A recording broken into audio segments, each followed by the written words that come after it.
listening to the Hometown Losers, the St. Louis Sports Podcast, with Josh, Adam, and OJ.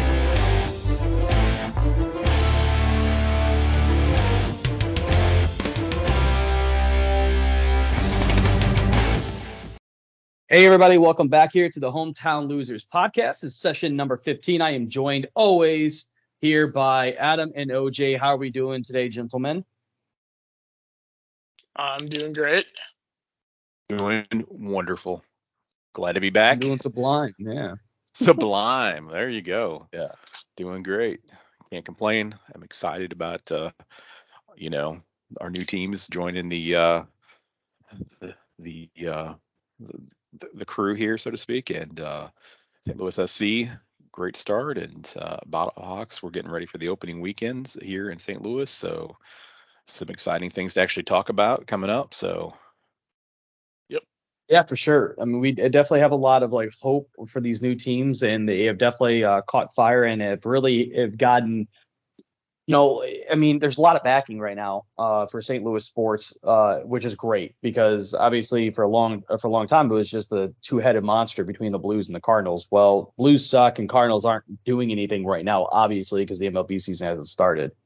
Right. So it's great to have those two other ones to kind of really keep us entertained. I get, yeah, soften the blow. Soften the blow. So right now it's like, well, the season feels pretty much over for the Blues, so it's like, all right, take our minds off of that pain for right now. So please do. Yeah, because now, so just a current update. I guess we'll get into it real quick for the Blues. Is right now they're 24th in the NHL. 11th in the West, 6th in the Central, just for anybody that's counting for the Central and the West. I did think it was very interesting to see our current our current draft chances and our projection right now. So if we're at the 24th in the NHL, we have a current 5% chance at the first pick and 5.4% chance for the second overall pick. If we don't get either of those two picks, we will draft automatically in the position, which would be the 21st overall or 8th position. They changed the rules a little bit when Seattle came into this. They recognized that there wasn't a giant disparity between who finished last and who finished second to last. I think the prior percentage chances were it was 18.3 to 11.3. Well, now they're projecting that's going to be whoever finishes dead last in the NHL has got 25% chance to take home that first, the first overall pick. So it's kind of interesting. So it doesn't affect our numbers at all from the prior years and the prior models. It only affects 1 through 5, so to speak. But there are some. Go ahead. Oh well, I did want to let you know that today I went to tankathon.com. And I just simmed the lottery again and again until the Blues won. And they won before Chicago did. So let's take that as that's what's up. You know what's up? I literally did the same thing today, OJ. Literally one click. We got pick number 1, number 2 wish for Chicago. That was my first click, dude. Not even joking. So I'm like, all right, we've got a chance. Yep. There we go. You heard it here. Yep. Could you imagine that right there? So say that happens, right? Say Adam's click actually happens where the Blues get the number 1 pick. Obviously, we'll take Connor Bedard, and then the Blackhawks take the second pick. And it really does depend on who they want to take at that point in time. But can you imagine the renewed on the rivalry between the two of us? Because it's hey, we have our superstar versus your superstar. That would be pretty interesting for sure. That would basically that would be our rebuild forward. Doug Armstrong, I heard him on the radio saying that he basically makes it sound like he thinks it'll take a year or 2 of us missing the playoffs to get back to being competitive again. But, more pessimistic people would certainly say it's going to be longer than that. But if we got Connor Bedard, that would just kind of – I would be much more inclined to believe Doug Armstrong's projections, Yeah, so you give him a year to kind of get his feet wet and start playing NHL level hockey, and then the next year you can start being able to crank up the hopes a little bit more. Yeah. Yeah, absolutely. And especially because he's going to need to be made to play Berube's style. So, like, you have to be willing to, like, bench him or do whatever you have to in case he gets a little shithead attitude on you. You know what I'm saying? For sure. You need to get some growing pains in there. Prove to him that you're for real, and then make him into, like, a great player instead of just, like, half a player. Like Dreisaitl. Yeah, I think it's going to be, you're not wrong there. I think it's going to be interesting to see, obviously, what ends up happening out of this. We don't know what we don't know. We're not terribly too certain in who it's really going to like fall to us when it comes to the draft and how everybody, like, if, for example, if we're down at like 8th or 9th, I know it's not really like defensive heavy per se on what the draft is looking like, but do we try to go find a defenseman, or do we just do what we always do and grab a winger or probably a center, because that's what you would want to do most likely, because a center can always play wing too. I think it's Axel Sedan. Hold on, let me look this dude up because he plays for this in the Sweden area. Yeah, Axel, I know is his name. Sadin Pelika is projected to be one of the the top defensemen essentially in this draft. But he's only 5'11", 181 pounds. That's not saying much to me. He can still skate a lot, but he's like an offensive defenseman. But I don't think we need another Torrey Krug. That's kind of what he sounds like to me. You know what I mean? Torrey Krug's much smaller than that, though. Like, yeah, I understand. I'm talking about skill set. I'm talking about skill set wise. I mean, this guy's more like a Justin Falk size, right? So, I mean, I guarantee you he gets to the NHL. He's 6 foot all of a sudden, all right? Like, yeah, right. So he's basically Justin Falk. You're looking at size wise, and then he must have such a high rating because of his skill or something. But I don't know. Yeah, again, that's just what people are projecting him is to have, a play style. Just looking at the names, it's going to be essentially like a Torrey Krug or Justin Falk, an offensive defenseman, essentially. I don't necessarily think that we need that, but that's what you want out of younger talent, so to speak. You said he's the top defenseman in this draft by a lot of people? Correct, yeah. Okay. Where are they projecting him to go? Around, well, it depends, obviously, on needs, but they're talking about if you just look at the pre-ranks and then just filling in names without needs and stuff like that, they're projecting him around like 13th or 15th overall, if that makes sense. So out of the players that are reach for sure if we took him with our pick. Yeah, exactly, because that's what I'm saying. But like 15th overall. Because they have right now what it's falling to us is Dvorsky, and I don't know this guy's from Slovakia. I don't know anything about this guy. He's 6'1", 201 pounds. He plays obviously in Slovakia. But anyways, I think it's going to be interesting to see what the draft ends up holding for us if we end up getting moved up to a higher position or not. So we can potentially get bumped down to 9th. But what will end up happening out of that is a team behind us will move up in the draft, which obviously affects our draft slot and stuff like that. So for anybody that's listening that doesn't fully understand the NHL draft, they do things a little bit differently. So first and foremost, so you can't just continue the tank over and over and over again. They have it to where in a 5-year span, you cannot win the draft lottery more than twice. They do this for a competition standpoint. So, like, for example, the Edmonton Oilers were so bad for so long, and they got the number 1 pick 3 times in 5 years. That is no longer the case. That cannot happen anymore. That happened when Vegas came into the league. The other thing, too, is to make it to where it's not so back in 2017, I'm trying to remember the team. I think it was 2017. I'm pretty sure Colorado Avalanche had like the first overall pick. They sucked in 2017. But I think they end up no. It was the Red Wings. The Red Wings, and like it was, and I don't remember the year, but it was like 2017, 2016. They had the number 1 overall pick. They end up drawing 4th. Like they lost out of all these top picks because of how the lottery draft went. So they said, okay, well, we're going to have some sort of stabilization. Essentially, you can only move up a maximum of 10 spots in the draft. So if for whatever reason, because they do pick numbers 1 through 16, so say the 16th place team, the team that just missed the playoffs, if they come into this and they're the first one out, they don't get the first overall pick. They only move up to 6th overall. And at that point in time, all the drawings would be, just sequential in number and order. So it's going to be interesting again to see what ends up happening out of that, because I think there's so many moving parts when it comes to the draft and who gets the top pick and stuff like that. But my question to you guys here, I mean, I personally, I hate to say this, but I'm kind of rooting against the Blues. I want them to lose. I want them to be able to get higher and higher into this to get a higher percentage than 5%. Because if not, what kind of quality player are you going to get? You know what I mean? You're in the top 10, but you're at the back end of the top 10. Yeah. And I mean, I get it's a deep draft, but obviously at this point the season is over for us. I say tank. Obviously, I know that there's some fans will say you should always root for the Blues, but I'm rooting for the Blues. It's for the future, not necessarily this. And so that's me looking long term. I would rather them tank right now, get that higher percentage.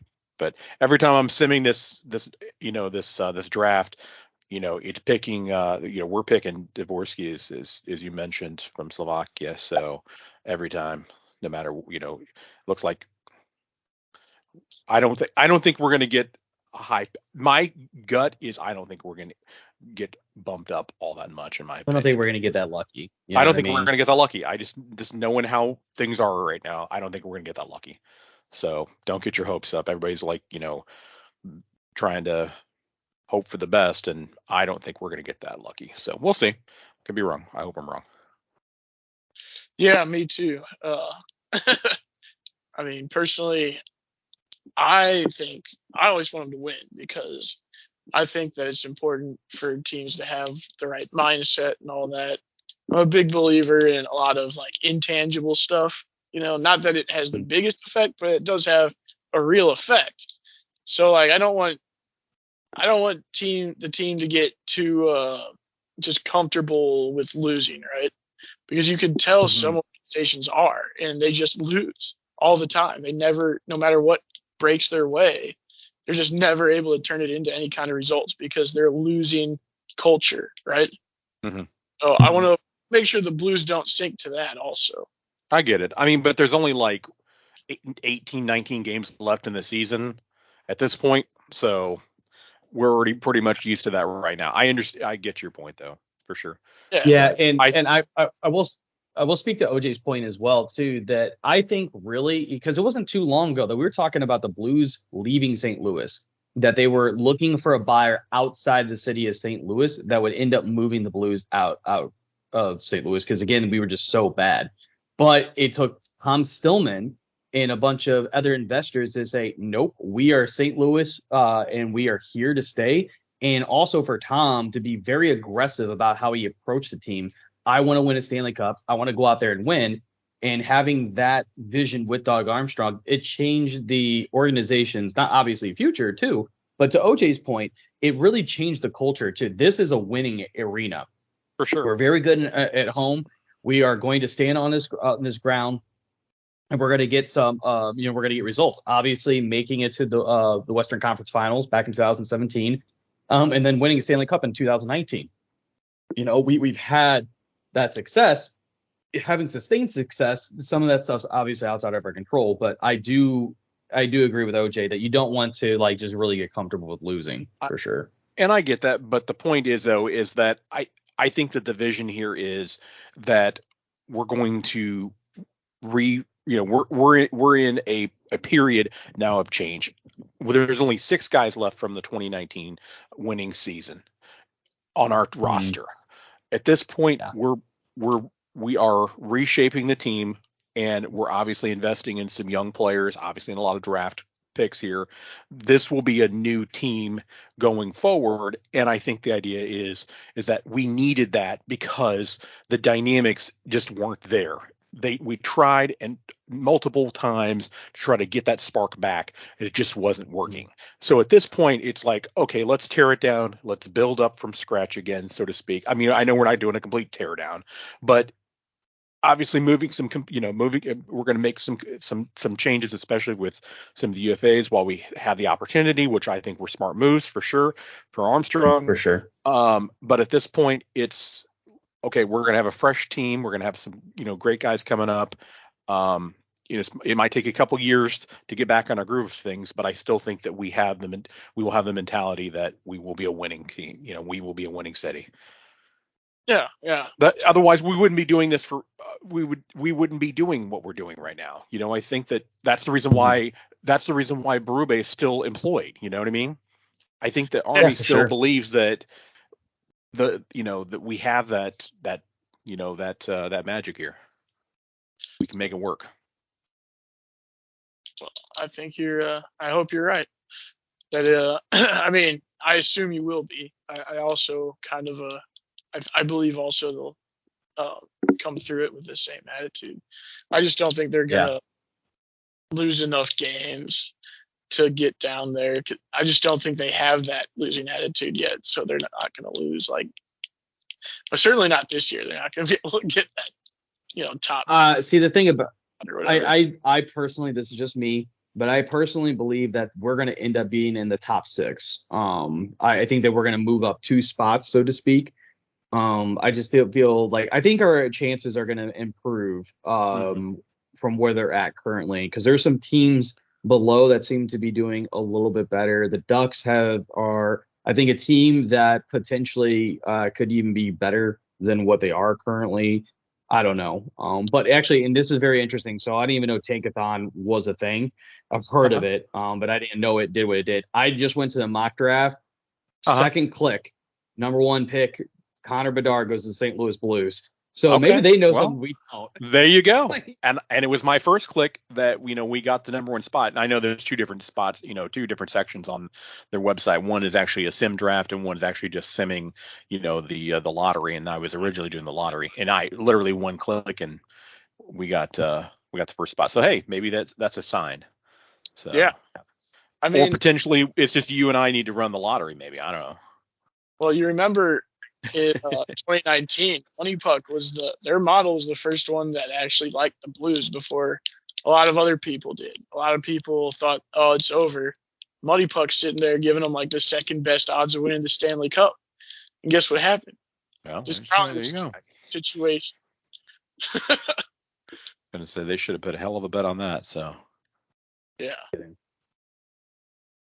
Well, it's going to be interesting. We'll obviously get more details as the Blues continue to hopefully tank, or just what the NHL landscape looks like before we go into the draft. But let's get to some more, I guess, uplifting, more hopeful things that don't make me want to just punch myself in the face. We got some good news. Yeah. Let's talk about a little bit about Cardinals in the spring training here. I'm going to go through and just rattle off some stats to you guys. Some of these are, I would say, antiquated at this point because of the fact that some of these players are getting ready for the World Baseball Classic. But I just kind of want to point out something here for us. So Arenado continues to tear the hell out of the cover of the baseball. He's now batting with an average of 571. He's only got 2 doubles and 2 homers and 3 RBIs, but his slugging's at 1.143. It's pretty damn impressive at this point. Goldie's fallen off a little bit here. He's at 417 on average. The 1 homer, 1 double, 1 RBI, slugging at 750. Ivan Herrera, guys. This is a conversation. I always say Ivan, but you're right. Ivan Herrera. That's how it's pronounced. What's up? I'm guessing that's how it's pronounced. No, I've heard it called. Actually, I've heard it said both ways, but I think it is Ivan. I think that's how he pronounces his name. But this is going to be an interesting one, right? So Ivan Herrera is batting 429. In all fairness, he's 3 for 7, right? So he's at 7 at bats, 3 hits, and 1 RBI. Contreras, on the other hand, here, all this money that we've given him, he's 2 for 13 for 154. He's got a double out of one of his hits, an RBI, an on base percentage of 231. Yeah. It's spring training. It's terrible. It's terrible, man. You're hitting them What do you with, say, no, Jay? we're paying you all this money. What have you done for me in spring training so far? Nothing. Well, you just don't want that to be, a predecessor to obviously something else. You know what I mean? Yeah. Because yeah. We're And like, but they're like most people aren't even taking it seriously at this point, especially vets. I mean, you can't you can't play that card yet. Wait till we're like, oh no, of course not, like this. For sure. But it's Yeah. still not promising to see that for sure. So Yeah. So I mean, then you also have to admit that Jordan Walker's extremely promising.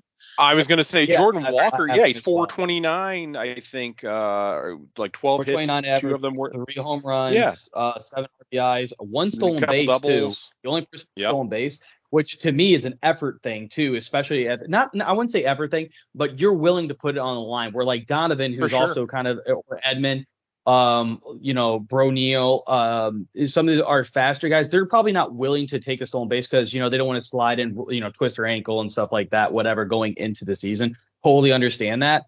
But I like seeing Walker's effort out there. You know what I mean? And he's slugging 857. It's definitely encouraging seeing him hit so well. It's awesome.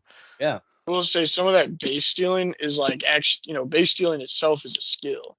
So like, absolutely, we're going to see more of that this season. So feel as comfortable bigger bases as like Tommy Edman does. Like, yeah, he's fast, but if he doesn't feel as comfortable timing up the pitcher and stuff, then he might just get out too much to make it worth it, right?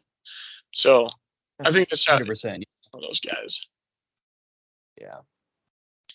Yeah. So I think that let me ask you both here at this point in time, and I'll start with you, OJ. Do you think that Walker has done enough in spring training to earn a spot or earn a roster spot, I should say, just a spot on the roster? That's what I was getting at. Not yet, because like I said, it's still so early. You got to wait till you're fairly certain pitchers are actually being serious. Like right now is the time of the year where some pitchers go out there and I'm just going to throw this pitch all day because I'm working on it. You know what I mean? Like, yeah, no, 100% makes sense. Yeah. It isn't even close to like simulating real competition. Now, once you get to late spring where guys are trying to like, just cross their I's and dot their T's and get ready for the season, then it's going to be a little different. If he's still hitting this way, then he's made it a lot more interesting. But I still think he maybe could use some work in the outfield. Just from what I've seen. So maybe not the bat, but the offensive or the outfield positioning and stuff like that as well. Especially since you have like 3 pretty good incumbents, right? You give them a chance to hold the spot too, before you go bringing him up. If any of them is doing just like terrible, come like a month or so in, then you look at bringing him up for them, right? Makes sense. Yeah, I definitely like that input. Adam, what do you think? Do you think Walker has done enough at this point? Not quite yet. I think we've only played 9 or 10 games so far in spring training, so I don't think that's really enough. 12.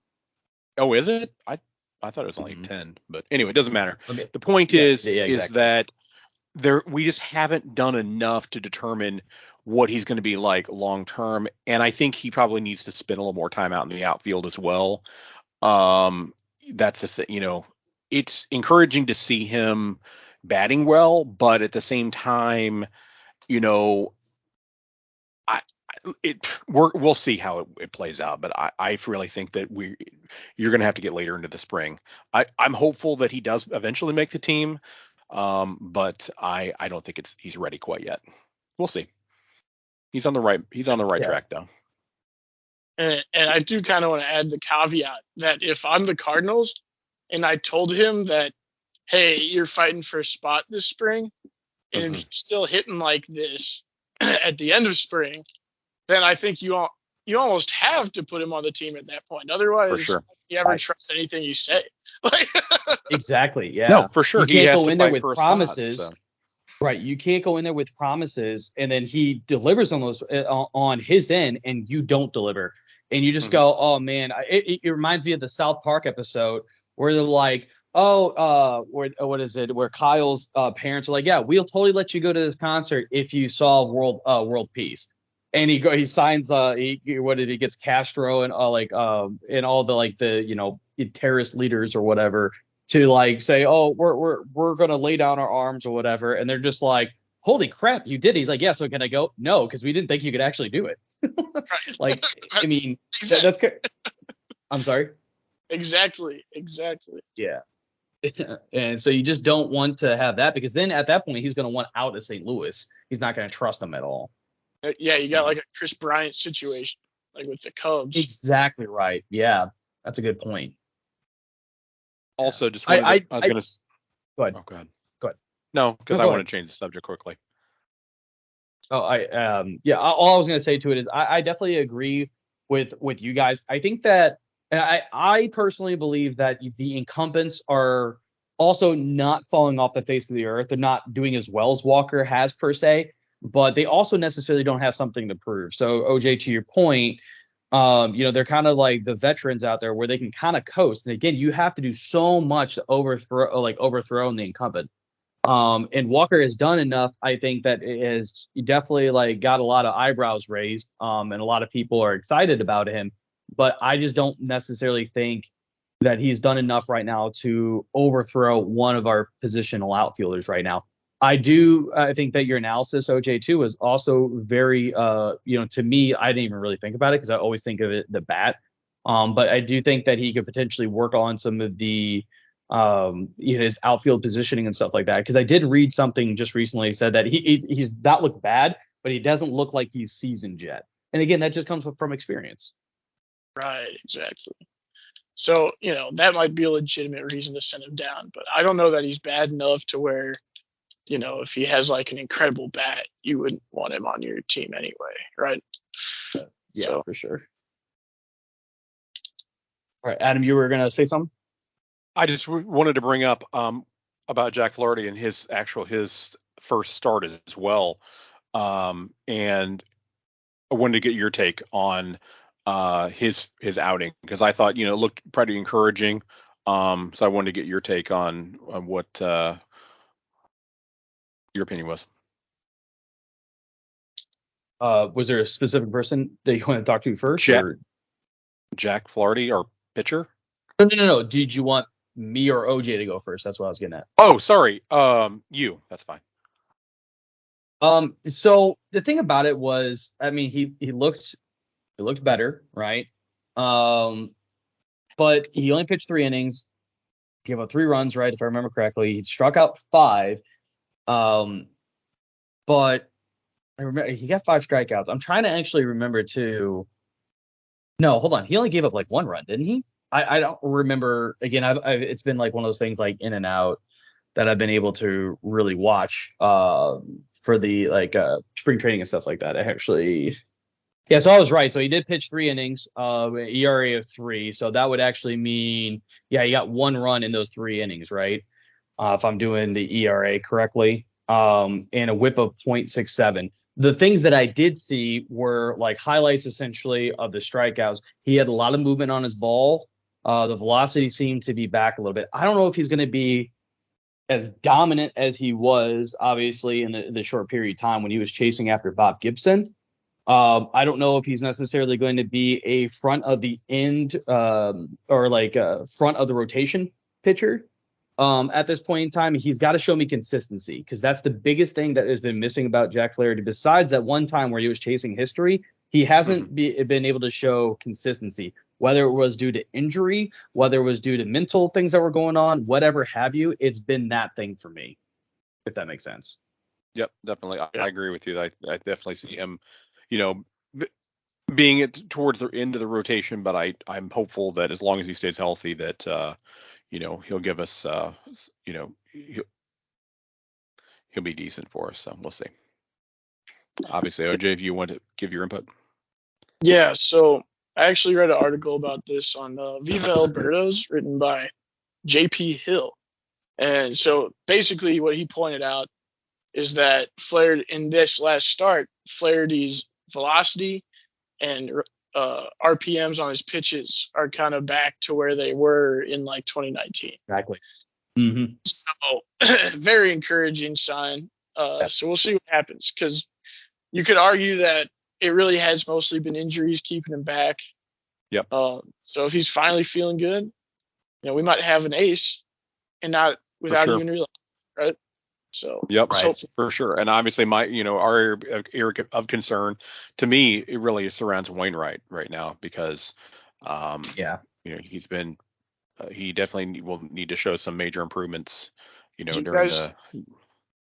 I'm sorry about Wainwright. Did you guys see that he's pitching game 1 for US? That's what I was getting ready to say. Yes. Is he needs to show some improvements during the WBC, actually. So it'll be interesting. Yeah. Well, let's hope he doesn't sink the U.S. right off the bat. Exactly, for sure. So here's the thing about it, right? They're probably like, it's Great Britain, so they're probably like, we can beat these guys with a high school pitcher. Yeah, and I think this is when we're going to start seeing what Wainwright is going to be for the season, right? Because obviously in the 2 outings that he had in spring training, he definitely did not look concerned about what was going on. Obviously, the ERA of 7.2 shows that. Didn't look great, but I think this is when he's going to start running into, so OJ, to your point, veterans at this point in time in spring training don't necessarily care as much, right? But now there's actually something on the line. You're representing your country. There's prize money that's involved as well. Mm-hmm. So I definitely think that this is where we're going to see where Adam Wainwright's at. And I did think that was interesting that they chose him, and he has apparently, don't know, but because I do have this written down, he is apparently the number 1 in the rotation for Team USA, which I thought was very odd. He had a good year last year up until the last 6 or 7 starts. Yeah. You know what I mean? But it's just going to be very interesting too. Yeah. But we can use that as a segue to talk about the World Baseball Classic here, as we know is coming up. I'm very excited about this. Should be fun. This is obviously not as nearly as popular as the World Cup in the obviously in the world's eyes, or even really in the United States eyes. But I think if we have a couple good series for the World Baseball Classic, it can eventually become a bigger thing, right? So real quick with you guys, I'm going to go through some of the groups in the countries that are in these groups, and let's get some predictions about who we think is going to come out of those groups.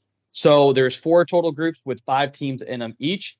Each team will play each other 1 time, so they'll play a total of 4 games. The 2 highest winning percentages, so the 2 best records, will be the winners of those groups, and they will move on. Then after that point, it's I believe that they do best of 5 series, or it could be best of 7 series as well, out of the group play.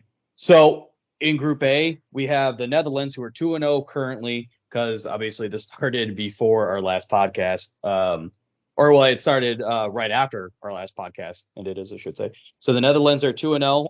You have Italy, that's 1-0. Panama, 1-1. Chinese, Taipei, 0-1, and Cuba as 0-2. So I'm going to start with you, Adam. Out of the 5 countries that we got here, who do you think you got coming out of Group A? Group A, I would probably say, well, just obviously based upon the performance we've seen, I would probably side with Netherlands here. Being the victor in Group A. Who else do you have out of Group A? Potentially Panama. Yeah, that's exactly what I got. I got Netherlands and Panama. I think Panama's roster is too deep. The Netherlands have looked very good as a baseball team. Yeah. And they're 2-0 right now. You know what I mean? Yeah, so they're already halfway. They're already there. Yeah, that's what I'm saying. I think that they're a shoo-in at this point. I think Panama has a real chance, though, of getting out of actually. I mean, I think they're 1-1 right now, but still, I think they've got a decent roster. So.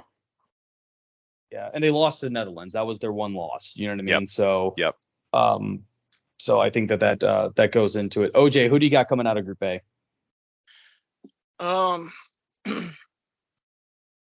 I don't know. I mean, I guess Netherlands. See, I'm not exactly 100% sure of the format, but Netherlands already has 2 wins, They already beat Cuba and Panama, which is teams that I would have thought would beat them for sure. So I I don't know. too.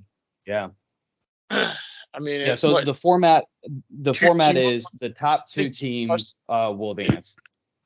the top how many? Top two. Top two.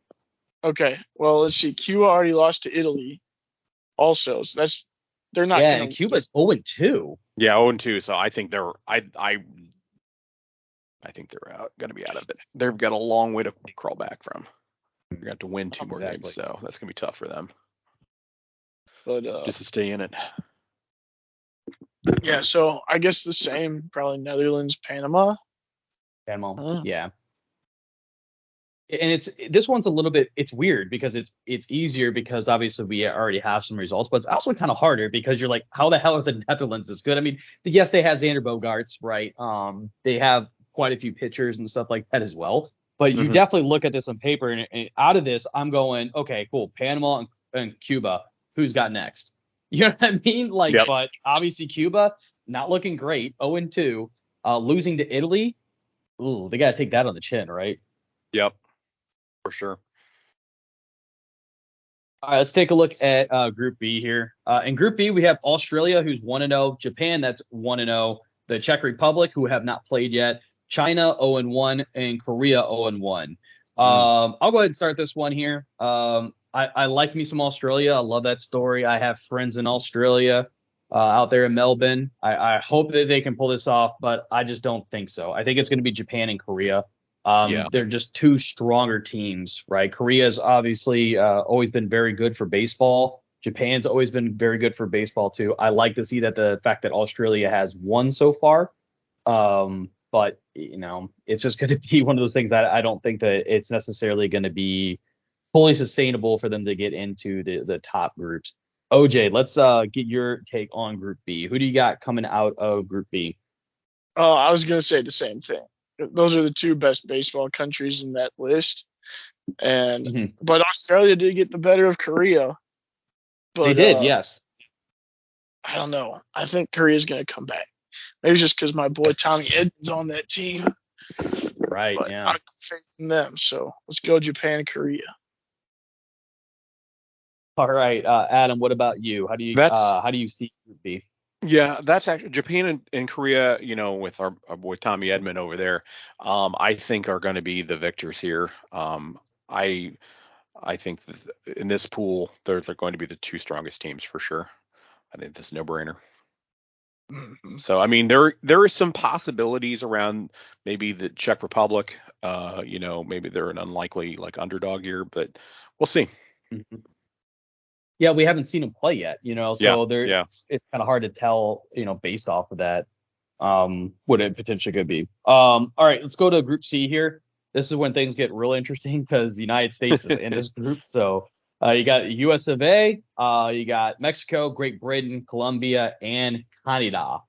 So let's who hasn't started? OJ hasn't started. Let's go OJ. What's your predictions on this? Okay. So USA has just a studly lineup. And then God, that's tough after that. It's not going to be Great Britain. I honestly think I want to go. Let's go Mexico. Interesting. All right. That's what I'm going with. Yeah. So definitely Team USA. I thought I picked an upset with. Yeah, I thought it was definitely. So you're going Mexico as well, Adam, right? But so my point. So talking about US. So obviously our offense is phenomenal. However, our pitching is less than desired for sure. So that's the reason why I don't think we're going to make it too far. Maybe second round, but I think we'll get through this round for sure. And I think looking at the other teams, obviously Great Britain, they're definitely the underdog here. I think that Mexico probably will be trailing. Will be the second team that gets through for sure. I definitely thought that. I looked at this and I go, okay, I think the two favorites that come out of this group are definitely USA and Colombia. But I feel that Mexico does have some good baseball players for sure. And they got good pitching too, Yeah, they do. Pitchers. Yeah. So that's why I personally went with them. I thought that Mexico was a little bit more of, I guess, an upset compared to like Colombia. But yeah, I definitely agree with you. Great Britain. Great Britain is good for them to be there. But I don't see them winning. Yeah, just so And we same can thing with kick their Canada. I just ass. don't think, yeah, Yeah. pretty much. All right, let's get to the last group here. The last group is very interesting because you have two major heavyweights, and then you have two that have always done well, and then one kind of, I would say, outlier, although they haven't done bad before. So in Group D, you have the Dominican Republic, you have Israel, Nicaragua, Puerto Rico, Venezuela. I'll go ahead and start with this one. I think this is kind of easy. I have the two best teams out of this one, the two heavyweights, Dominican Republic and Puerto Rico. Yeah, no right. doubt. I mean, I don't see any. I like Venezuela is a team that I think can compare with Dominican Republic. In Puerto Rico, I think they can. But I just think that, especially it's not just down to one game. I think that the depth of the Dominican Republic and Puerto Rico are going to be able to take over this group. What about you guys? Let's start with you, OJ. I actually was thinking the same thing. Dominican and Puerto Rico. Really, they should make Puerto Rico part of the USA team just to make everything more fair for the field. Or I guess they split us up to make things more fair for the field, huh? Right. They split us up to make it more fair, for sure. Well, I wanted us to be more likely to win. Yeah, for sure. Yeah. Right. Yeah. Yeah, no, I mean, like a good portion of MLB players come from the Dominican and Puerto Rico, so it's pretty hard to not put them first coming out of that group. Right. Yeah. Adam, what about you? So from my perspective, Puerto Rico, they're going to be without Carrera. They're Carlos Carrera, for example. However, I really think that they will ultimately be one of the top two teams with the Dominican Republic, even though I'm kind of torn. I'm looking at Venezuela, and they've got a good healthy roster as well. I don't know. And they're going to have and they've got Miguel Cabrera as well. They've got a lot of good guys on their team, so their offense is pretty decent. So, man, you know what? Just to switch it up, I'm actually going to go Dominican Republic, and I'll go with Venezuela, just to switch it up. You're not picking why not? Israel? No, Israel and Nicaragua have definitely got their work cut out for them for sure. Yeah. So Nicaragua is I mean, our minor leaguers today. So yeah. Although most of our pitchers were actual guys, but our lineup was like almost entirely career minor leaguers. So let's take a look real quick at the United States lineup here, because I do have that. Now, I'm going to put a caveat on this. So it's going to be by positional order. What that means is, if you're not used to scorecarding, right, the number 2 when you scorecard is the catcher, 3 is first base, so on and so forth. So this is not the actual batting lineup, but this is the projected starting lineup, if that makes sense. It's just not the batting lineup. Okay. So what they have right now is JT Realmuto to be the catcher. He plays obviously for the Phillies. Goldie's going to be the first baseman. Then Tim Anderson from the Chicago White Sox will be playing second. Arenado at third base. Trey Turner playing shortstop. He plays for the Phillies. Kyle Tucker in left field plays for the Phillies. Mike Trout in center plays for the Angels. Mookie Betts, right fielder, obviously for the Dodgers. And Pete Alonso will be playing DH for the Mets. So, Adam, I'll start with you on this question here, because you've already kind of mentioned the offense here. But, I mean, I think this is a pretty potent roster, offense here. But do you think there's another player out of here, U.S.-born player, that you would have liked to have seen instead? I mean, our offense is pretty stacked. I'm not really worried about the offense, honestly, here. I'm really worried about the pitching. I'm satisfied with this lineup overall. We've got we got a couple Cardinals, obviously. We got Goldie and Arenado. I feel like we are well represented there. with Mike Trout and Mookie Betts and Kyle Tucker out in the outfield. I think that we've got it covered. So yeah, I feel pretty comfortable, honestly, about that lineup and about our offense overall. Like I said, my main concern is really just the pitching because which we'll get to in just a second. Yeah, for sure. Yeah, but go ahead. No, OJ, what are your thoughts on this lineup? I'm not usually a fan of having Phillies players in the field, especially the outfield. So I don't know about Kyle Tucker. Maybe I'd rather have Lars Nootbaar, but whatever. He chose to go play for Japan. I was going to say that's not available, unfortunately. I'm like Adam Wainwright. Like, you should be representing this country, but whatever. But anyway, yeah, obviously the lineup's great. The rotation is not probably as bad as it. I mean, it's decent, especially when you look around at all the other countries, right? Sure. Let's go through the rotation right now. And this is 1 through 5 of what they're currently stating. So Waino is the number 1, Nick Martinez from the Padres, number 2, Brady Singer from the Royals, number 3, Kyle Freeland from the Rockies, and then Lance Lynn, the old St. Louis Cardinal, who's playing for the White Sox now. They do have Miles Mikolas as number 7 on the rotation, so most likely it'll be a long reliever and won't actually start pitch, which is kind of crazy because he had a better year than Waino did last year. Well, they're going to all these starters pitch very short outings. Like I think I saw there's like that's a rule. Something. Yes. Yeah, just like they do in the All-Star games. So you're gonna probably potentially 2 guys as starters per outing or something like that. Potentially. Well, it just depends on, obviously, what's going on in the game. You know what I mean? But that would make most sense. Yeah, especially if you got an elimination game or something. I bet Mikolas sees plenty of play. Yeah, maybe he'll come in and be our DH. You know what I mean? He can just hit the ball a little bit or something like that. Maybe he'll get it into the field that way, being the DH. Shohei's out Obviously, there. I'm being sarcastic. Shohei's out there pitching and hitting. Shohei's out there pitching and hitting. Yeah, but Miles Mikolas is not also Tony. I mean, like. Yeah. Go on, OJ. What were we saying? Oh, I said he's also a pitcher from the Japanese league. Yeah, it's true. So yeah, I mean, I think this roster is pretty good for the Cardinals. It's just gonna be, can we beat Puerto Rico? Can we beat Dominican Republic? Right. I think that's gonna be the real question coming down. That's where I think we're gonna have an early exit probably in the second round, in my opinion. But that's just that's what I see what's happening. Prove me wrong. Negative Nelly.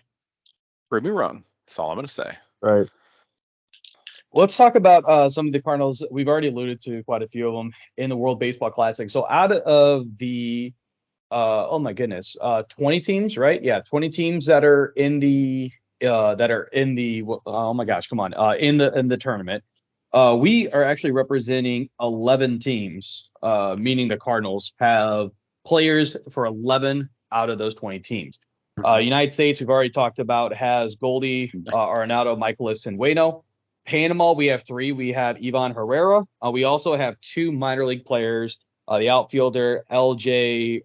Jones, and then our right-handed pitcher, Wilfredo Pereira. And then we have 2 pitchers that are on the Mexican team, Jojo Romero and Giovanni Gallegos. Then we have 2 on the Colombian team. And OG, you might need to help me with this one because I don't remember this guy on our roster, but they say he's on our MLB roster. But Humero Zuniga? Zuniga? Yeah. Yeah, I think it's Zuniga. I don't recognize that. I don't recognize that name at all. I don't either. Well, he was in the. I think he was in the. He's just. I thought he was just in the minors originally. I don't They he's on 40. They didn't have. Yeah, he's probably on the 40-man roster, but playing for AAA. That would make sense. Maybe. Okay. I think so. I believe so. Yeah. They also have Oscar Mercado, the outfielder, who is in the on the our AAA roster. We have 2 pitchers from the minors going to the Great Britain. right? And here we go to Great Britain. We're giving some, some minor pitchers. Well, they can. We have the right-hand minor leaguers. Yeah. Right. We have right-hand pitcher Joseph King, and then you have outfielder Matt Kopernak, right? It's not Kaepernick, it's Kopernak. Yeah. Perniak. Perniak, yeah, right. Matt Koperniak. Can you imagine how bad that's going to be? Those guys are going to get to go as their first game. They're going to get to face a lineup that has Nolan Arenado, Paul Goldschmidt, and Mike Trout in it. It's just ridiculous. So stupid. Go for it. They're getting a trip out of it, so it's whatever. So whatever. Represent their country. They get to represent their country. It is what it is. It's a cool experience. That's all. Yeah. So there you go. We'll get to see a lot of the fans in the stands as they watch the balls fly out of the park. Interesting though, just a little tidbit here. Talking about Matt Koperniak, he actually hit for the cycle in Double-A last year. So there you go. Oh yeah. There you go. For him. Huh? All right. So then we also have, as you said, OJ, and even you, Adam, you said this as well. Tommy Edmonds playing for Korea. Japan, we have a representative of Lars Nootbaar. He's playing for Japan. We have Yoenis Cabrera playing for Dominican Republic. Andre Palante for Italy. Bro Neal playing for Canada. And then we have one for Israel. It's the infielder Noah Midlinger. He's a minor league player as well that we have in our system. I didn't know we actually had an Israeli dude. Yeah, I didn't know that. Well, good to know. So I didn't know that either. So that's how many total players that we're going to go to 11 teams. I wasn't counting. 16 or 19. 16 total. Sorry. 19. Okay. Yeah. Cool. Well, we're represented then. So there you go. Yeah. I mean, it is really cool. It is also kind of lame though. Like I feel like if you're not born in a country, you shouldn't represent that country, right? Like, I don't know. No. I disagree because like there are certain circumstances that don't allow you. So, okay, for example, are people that are born overseas in German base, but it's a United States base, but they're in Germany. Yeah, are they American. United States It's based citizens? upon their parents. Yeah, it's based on Also, their parents and what if they're born on the embassy, that's American soil. So that's true. No, your point is taken. Yeah, if somebody's on vacation and they have birth, okay. And sure. they're natural. Yeah, Like because they get citizenship or because their parents. Yeah. But to me, if you get born and raised in entirely within another country, it's like that's your country, dude. Like I don't know. Mm-hmm. But here's the thing. I will also play devil's advocate to that one as well. So there's a lot of NHLers. So Wayne Gretzky, he's not American, but he has one of his primary homes here in St. Louis because he loves the American culture. He loves St. Louis first and foremost. But he played here for years or whatever on a work visa and stuff like that. So that can happen. There's a lot of Russian players that live here full time. They don't go back to Russia. Obviously, because there's a lot of political discourse and stuff that's happening in Russia right now. I'm not going to get on to that tangent, but they fell in love with the way that America is in a sense, and they didn't want to go back. So I think there are certain circumstances that can happen. I just don't think they should be free willy-nilly about it and be like, for example, in the World Cup. So if I'm U.S. born, I'm U.S. born, but I don't make the U.S. roster, Mexico can come to me, even though I don't have any lineage at all from Mexico. I've never played in Mexico or anything like that. Just say I'm an MLS player. They can come to and say, do you want to play for Mexico? We'll make you a citizen. Right. Like I don't like that. I agree. Whereas like Nootbaar, he's American. He was born in California, but his mother's Japanese. So, and he obviously has, and he also has, he played with a lot of Japanese high school players as well. So, I think that there's obviously there's behind it for him and Tommy Edman and all that. It just seems for sure. I don't know. No, it seems than like some of the things Josh was talking about. You know what I mean? Yeah, I mean, if there's actually no tie at all, like, it's like, that's just ridiculous. I think one of your parents needs to definitely be a native to that country for sure. Yeah. And obviously some sort of influence over you, per se, to get an invite. Yeah. Right. Mm-hmm. Yeah. I don't think that, Puerto Rico is going to be, calling up,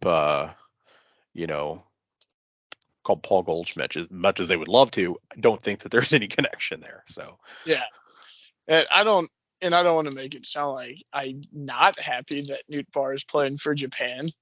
Like, I think that's cool because, it helps introduce the Cardinals to a whole nother market.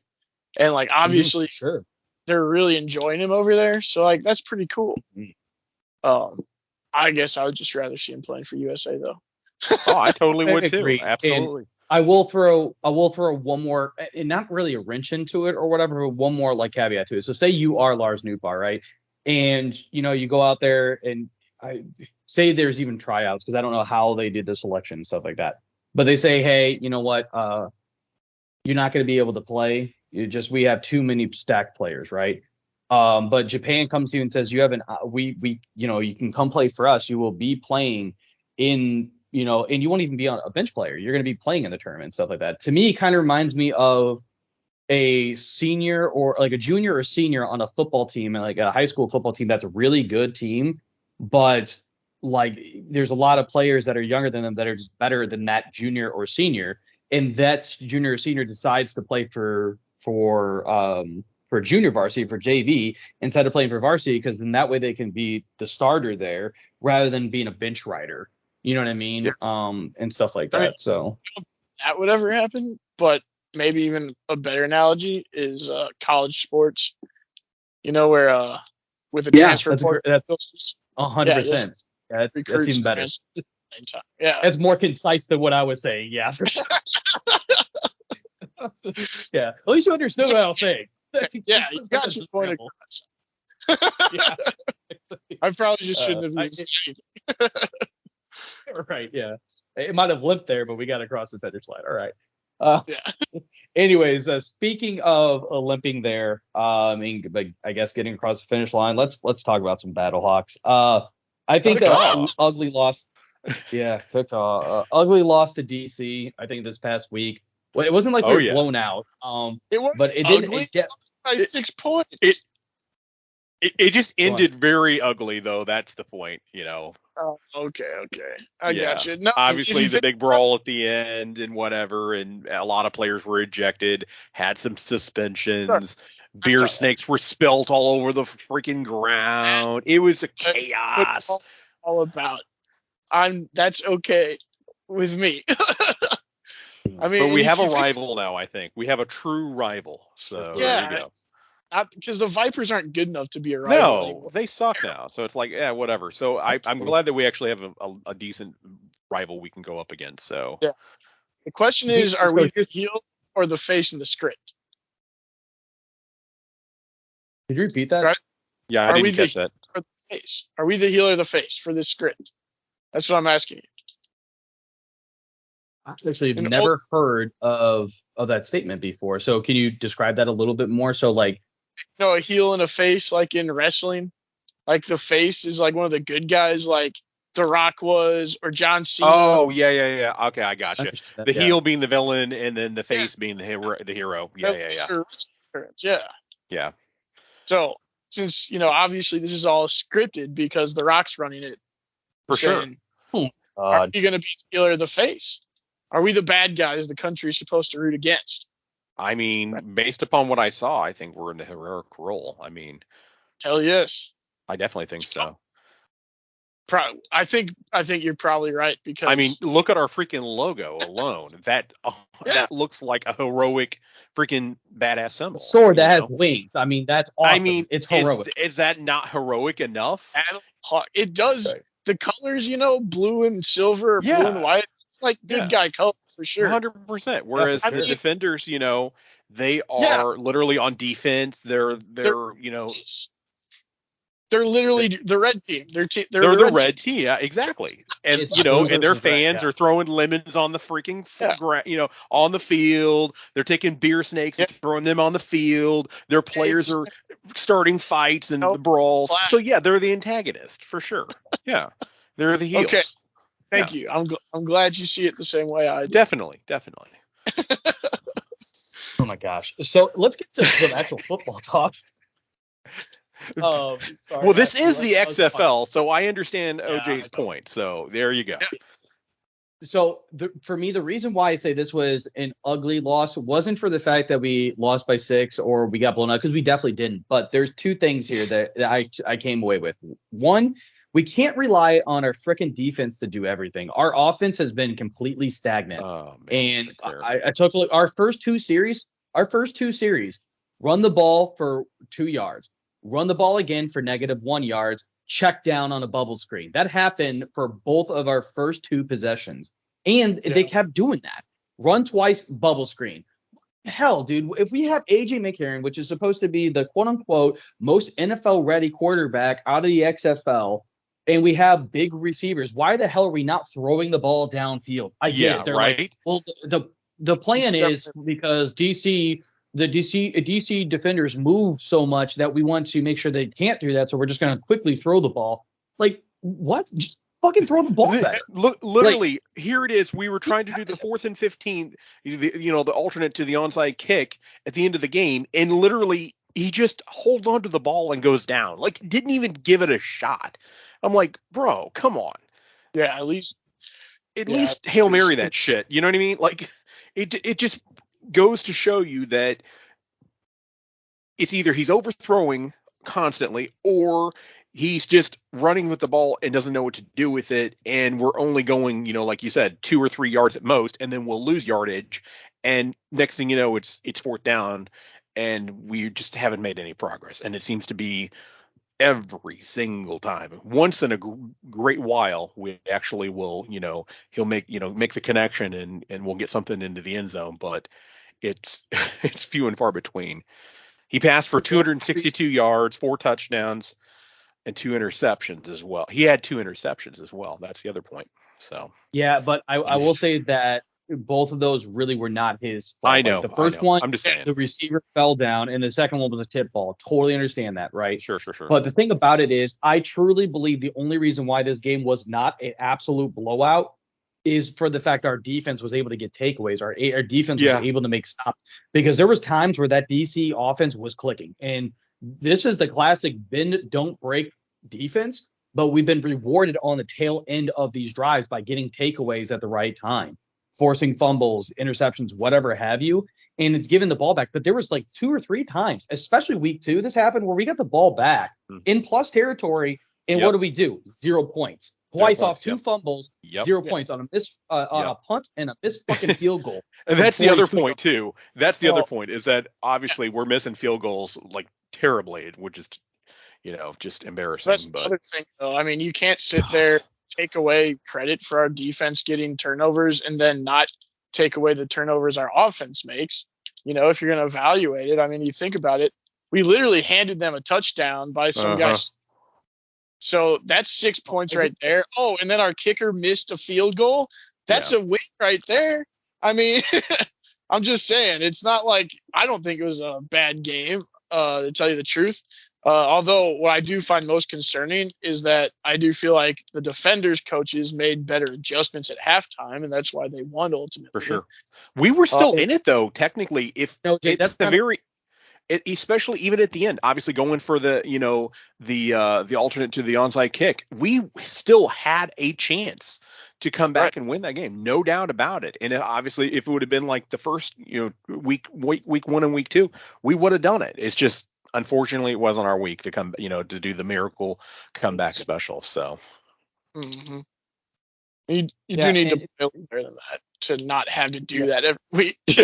I mean, as exciting as it is, I don't want to see that consistently, for sure. I agree. Jay, that's my point too. It's not necessarily the players and what we've been able to do on the field. It's the play calling too, because again, how do you open it up the game that you want to run the ball? Okay, I understand that. But when you run the ball 4 times and you get a net gain of 2 yards, I get it. It happens, right? But then to immediately not be competitive of throwing to the fucking sticks, that's what gets me, man. It's like, to me, it's like, it's very equivocal to what we've been talking about the Blues. It's an effort thing. But this time it's the coach going, we don't want to risk throwing an interception, so we're just going to run a bubble screen on 3rd and 9. I see what you're. Yeah. No, Yeah. I definitely, well, I'm not saying he's not, but let's assume for a second that the coach isn't incompetent, right? I'm going to come back to your Mhm. original question, which is you have A.J. McCarron. Why are you not actually throwing the ball farther downfield, taking advantage of him, right? If the guy's not an idiot, then the only answer is offensive line play. He doesn't have faith in his offensive line. So they feel like they really need to get the run game going to back the defense off to give the lineman a chance in pass protection. Mhm. That's what And I that's think. that's a very good analysis of it as well, because that definitely, obviously, running the ball helps the offensive linemen. It backs off the edge rushers. It backs off the linebackers too, as well. So, obviously they're not playing super close to the line and getting into those gaps a lot quicker. That's a very good point. But at some point, you got to be competitive, right? And again, to me, running bubble screens on 39, and it wasn't just the first two drives. It happened several times throughout it. I'm like, another fucking screen. I mean, that's all he does. It's like this is Andy Reid's offense without being Andy Reid. You know what I mean? Where he's able to run these bubble screens, because Kansas City does that shit all the time, but they get like 6 or 7 yards every single time because the execution's there. You know, I don't know. To me, you need to run a dig route every once in a while. You need to be able to run post patterns. I haven't really seen that. I've seen flag patterns, which is very weird, because like that seems to be people. It's more popular to throw a post route, because obviously it's the middle of the field and you have more room to run than running flag routes, right? Because running a flag, you're running, but obviously it's to the opposite side, and you're running to the corner of the end zone for the most part, or corner of the field, depending on where you're at. And it's like, okay, you have to throw a back shoulder throw and tap your toes in, and that's it. You know what I mean? There's no room to run. But regardless, we got to get something going in that. It just seems to be that we're afraid to call those plays for some reason. And OJ, to your point, it could be for the fact that we're worried about our offensive line breaking down. 100% agree with that. But then we just got to do something, I think, more creative than what we've been doing then. Yeah, I mean, hopefully it'll open up. I mean, because you got to think, with the lack of preparation time they had, that maybe this was part of the plan, and they're planning on opening the playbook up more as the season goes on. That's what until they prove me otherwise. Yeah, I agree with you. Well, let's take a look at something that I'm very excited about here. Home opener is Sunday. Let's go, KawKaw. KawKaw. I was going to say, I'm expecting a win for a home opener here. So, and here's the crazy thing about it. Would you remind me who they're playing? Arlington. Yeah. Renegades. Arlington Renegades. Yep. All right, we'll smoke them. So I gotta share two tiny little snippets for you guys here, statistics, even though they're not really statistics. For our home opener, we know that we've had to open up the 300 seating, and they've continued to open up more and more sections as they go through. There are only 87 tickets left in the 300s, and 212 tickets overall. 212 tickets overall that are not resale. So these are the ones that are being sold on Ticketmaster, and it's not the verified resale, because verified resale, they're like trying to double their money. So there's a lot of those, but which is I don't want to get into that topic, because that to me is going to piss me off, and I really don't want to get into that. I know. But yeah. So the chances of them opening up, especially for the home opener for the 400s, is very, very slim, because it is Thursday. And technically you have, 200 tickets left, around the fields, and 87 total in the 300s. It would take a lot for them to have to open up the 400s and stuff like that. But I think that if we can continue to win and continue to have the support that we have, they might open up the 400s before the end of the year. They could very well. And the other point I just wanted to make to that is there's actually another section. I think maybe it is the 400s. There's like a smaller section that's right behind the ones they just opened up. That's not like the true upper deck or whatever. And I'm thinking they may try to go with that one next, potentially. We'll see. But no, those are boxes. The 400, those are they? Talking about those are the boxes. Yeah, the tiny ones. Never mind. Those are boxes. Yeah, they're suites. Okay. Yeah. Gotcha. Well, never mind then. But yeah, I think with the number of seats that are still available, and there's only a couple games left, and the fact that there's obviously resale tickets that are still available, I don't see them putting 400s out there for sale yet. But eventually, now, what I would love for them to do is to open up the 400s and not let these verified resale tickets go to like not allow them to do what they're trying to do, which is double their Yeah, profit. they're freaking You know what I buying mean? up sections They're of double their tickets, investment. and they need to limit. They're going to have to limit. Yeah, they're going to have to put a limit or whatever on the number of tickets that people are buying, because obviously, from what I can tell, people are buying like multiple rows of tickets. It looks like, and then trying to flip them. So. Yep. And I'm telling you, what it would be perfect though, Adam. Right now, it'd be perfect for the XFL to combat that, right? So they go, oh, cool. So let's just say these 212 tickets that are being sold on Ticketmaster, they're gone, right? So all you have left is resale. And let's say there's like, and just to keep it simple, 300 resale tickets out there, right? So if I'm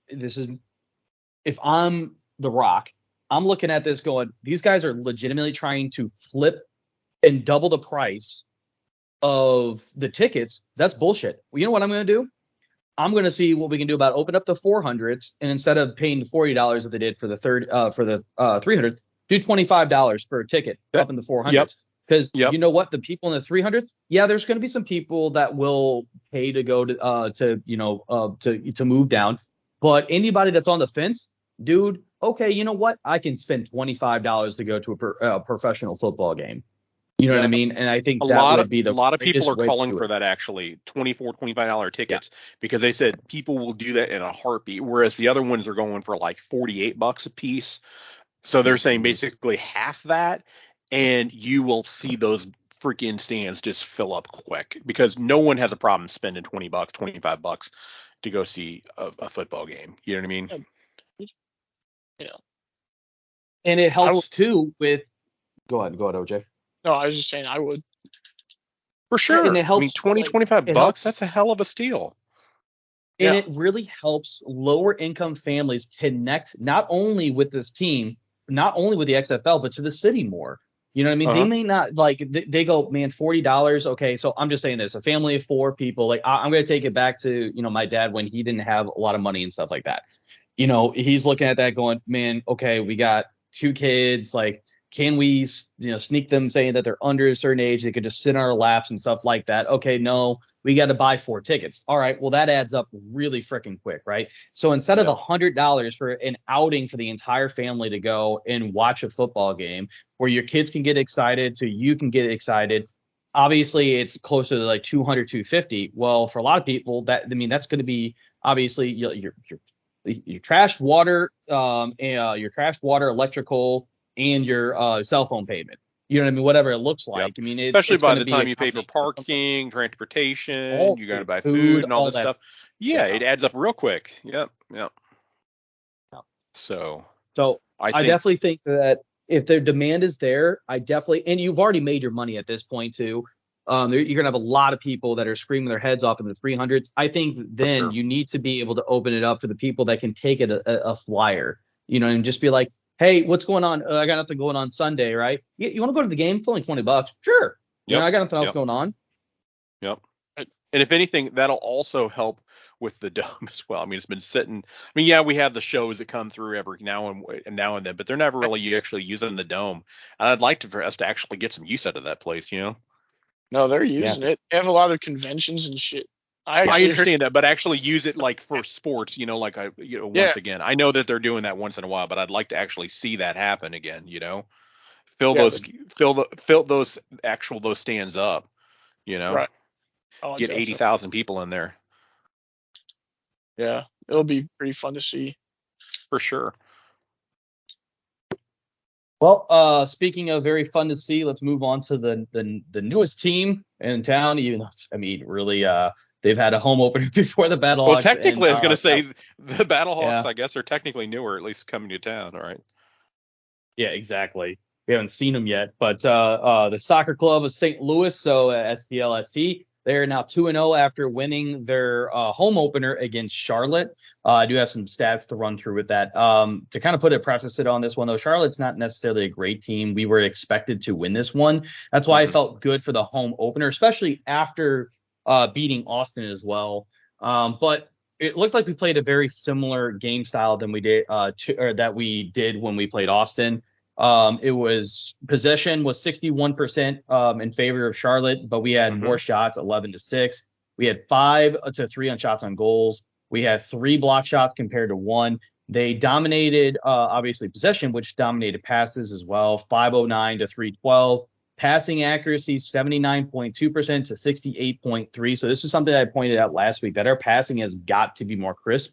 And I think some of that comes with just experience and stuff too. And your first game is okay. That's your first game as a club. So the expectations. This was your first home game. So, you might not have the right weight on the ball when you're passing it and stuff like that. So that can definitely be an issue. Our crosses, 15-10. This was exactly our offensive strategy going into it last time, as well, crossing from wide into the box and being able to get inside or in there as well. We didn't win the duel battle this time. It was 63-57, still very close, but we did win more tackles, 15 out of 8. It was 2-3 saves in favor of Charlotte. They had 20 clearances instead of 9 for us. There was a lot of fouls and a lot of cards in this game. There was 8 total yellow cards in this game, 5 for Charlotte and 3 for us, 15 fouls apiece. It was a good game. Obviously, there was another own goal and a gift, so that definitely helped out as well. Right. Yeah, that's what I wanted to jump in real quick and say. We have definitely been benefiting from some mistakes definitely made by Austin and from Charlotte for sure. We definitely seen mistakes by both of those teams, and we certainly, profited for that. I mean, the fact that the very first goal in St. Louis City SC's history here in St. Louis was an own goal by Charlotte, which is mind-boggling, but that's pretty crazy. Yeah. I mean, that's what happens. No, it doesn't really. I mean, the odds are that happening though, an own goal being the very first goal in St. Louis, though, that's pretty crazy. I would think. I don't really think that happens too often, probably. Oh as no, far as being the very first goal in the city. But anyway. Yeah, I mean, that was pretty wild. That Charlotte, like you were, as you can tell from the yellow cards, they're a physical team, and so I could see why the passing may not look too good against them, because they're going to be sliding all over the place trying to get in your way. And what was the shot total though? Shot total was 11-6, and then in favor of us, and then shots on goal were 5-3 in favor of us again. I like that idea of if you got a good. I like how we put the ball on net. Yeah, exactly. Really put some pressure on the defenses and the goalies. It makes them make plays. And the thing about this too. Go on. Sorry. I was gonna say I think it's interesting that that's the style we've chosen, whereas it seems like a lot of coaches want to coach like a possession-oriented game. Yeah. And then going forward, I think, because we want to talk about, can we keep this going? And I think from looking at their schedule for the next few weeks, I think it's pretty favorable schedule overall. So I think that we can keep the ball rolling here. Let's go.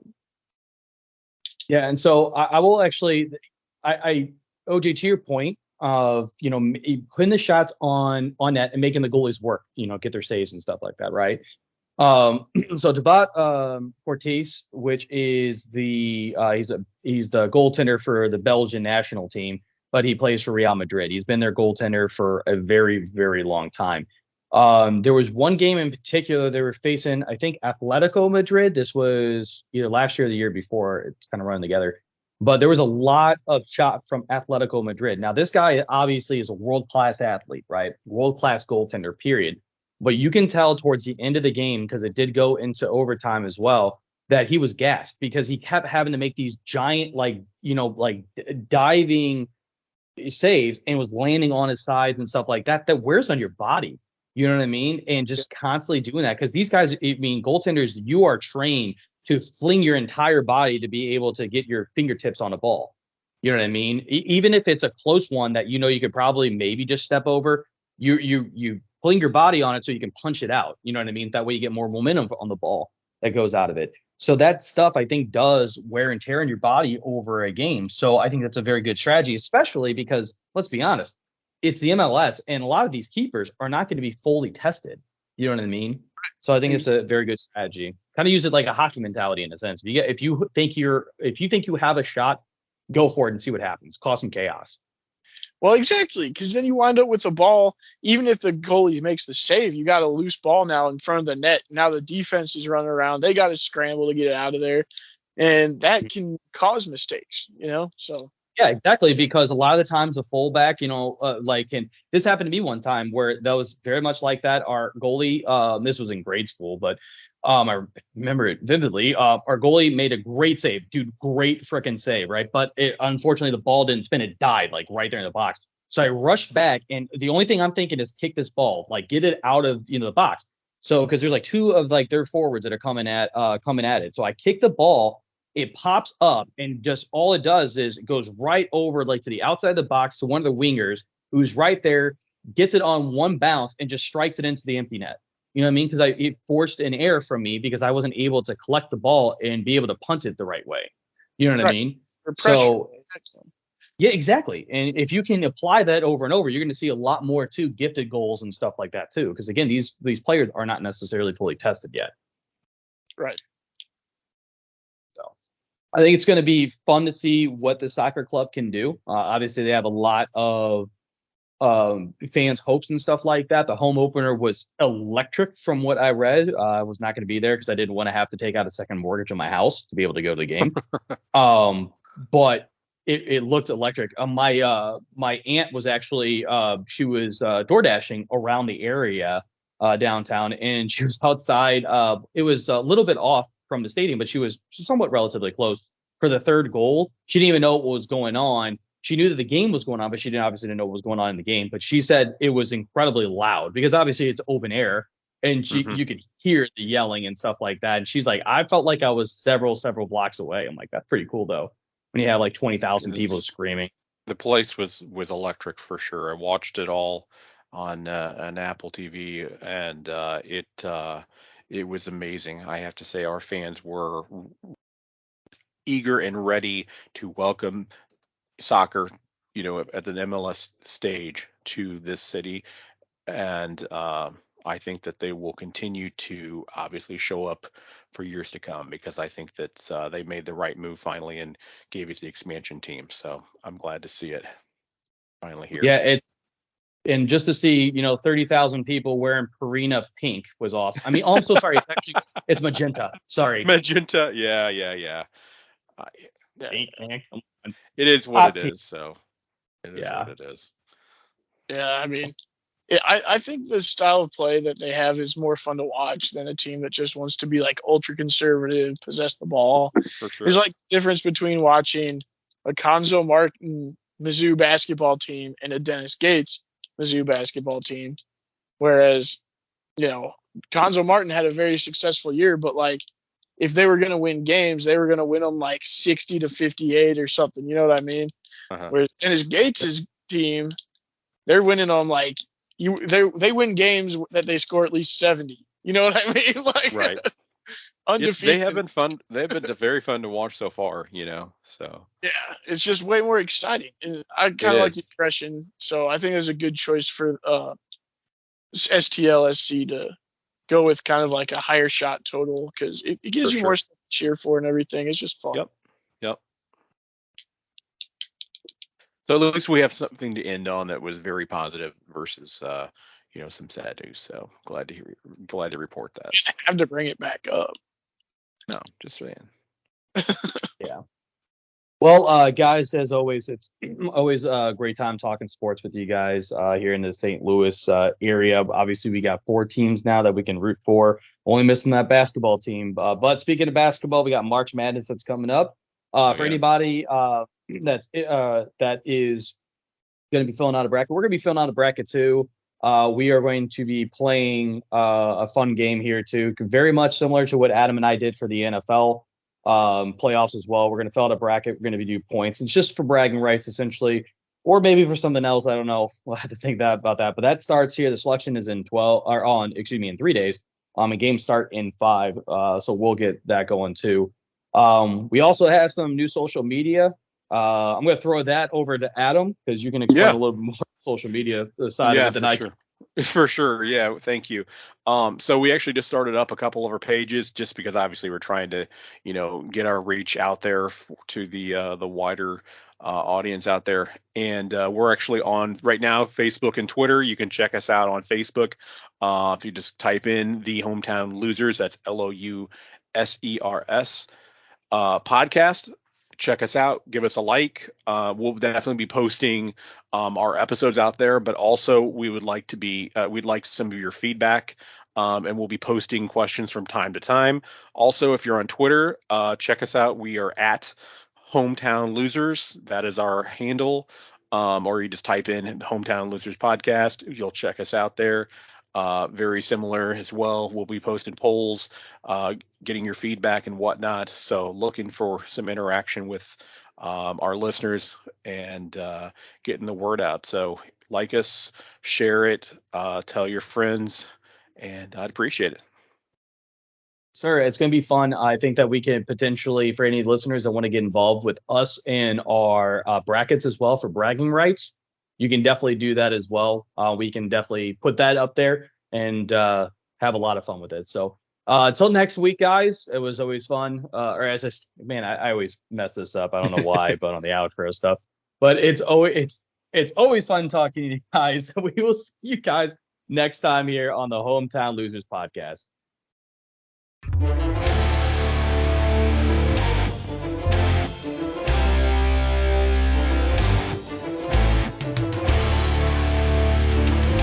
This is OJ, and I wanted to thank you guys for listening to the equivalent of 3 dudes sitting at a bar talking about sports.